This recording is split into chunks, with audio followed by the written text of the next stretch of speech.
নমস্কাৰ প্ৰিয় বন্ধু বান্ধৱীসকল, আজি মই আপোনালোকৰ ওচৰলৈ লৈ আহিছোঁ বৰষুণৰ ওপৰত লিখা মোৰ এটি কবিতা। আশা কৰিছোঁ কবিতাটি আপোনালোকৰ ভাল লাগিব। বৰষুণ, একাজলি বৰষুণ, মোৰ সপোনৰ দাপোন। স্বচ্ছ নিকা আৰু পবিত্ৰ টোপালবোৰৰ মাজত দুবাহু আঁকোৱালি একাজলি বৰষুণ ল'লোঁ হিয়া উজাৰি। কি যে ৰোমাঞ্চকৰ অনুভূতি জাগি উঠিল মোৰ দেহা পৰহি। শাওনৰ বৰষুণ জাকে উৎকট গৰমৰ অন্ত পেলায়। বাৰে বাৰে নাজানো কেনেকৈ প্ৰেমত পৰি যাওঁ এই বৰষুণ জাকৰ। শৈশৱৰ ল'ৰা ধেমালিৰ দিনবোৰ বাৰুকৈ মনত দোলা দি যায়।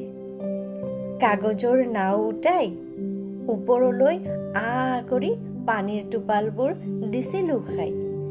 একাজলি বৰষুণে দিলে স্মৃতিৰ ভঁৰাল নতুনকৈ সোঁৱৰাই। এক মধুৰ নিৰৱচ্ছিন্ন গভীৰ সম্পৰ্ক হেঁপাহৰ বৰষুণ জাকৰ। প্ৰকৃতিৰ সৈতে উমলি মাটিৰ গোন্ধ মিলাইছে বসুমতীৰ লগত।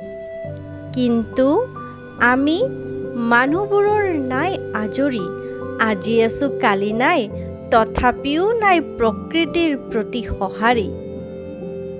পশু পক্ষী, জীৱ জন্তু, গছলতা, বেং পখিলী সকলো ঠেউ ধৰি ধৰি নাচিছে বৰষুণত আপোন পাহৰি।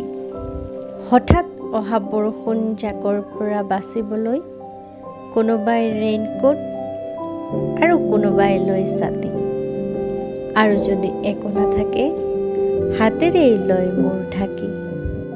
কেতিয়াবা ব্যস্ত জীৱনৰ মাজত অলপ সময় লৈ আপোন পাহৰি বৰষুণ জাক দেহাত লোৱা হিয়া উজাৰি। তোমাৰ ভাগৰুৱা আত্মায়ো জিৰাবহি সুখৰ জিৰণি। মনৰ ভিতৰত থকা অভিমানৰ কলা ডাৱৰবোৰ ধুই দিয়া না আজি বৰষুণত ভিজি। সেয়েহে মোৰ সকলোলৈ অনুৰোধ, যান্ত্ৰিকতাৰ সাজ খুলি পেলাই একাজলি বৰষুণেৰে ভিজাই লোৱা দেহা মন জোৰাই। ধন্যবাদ।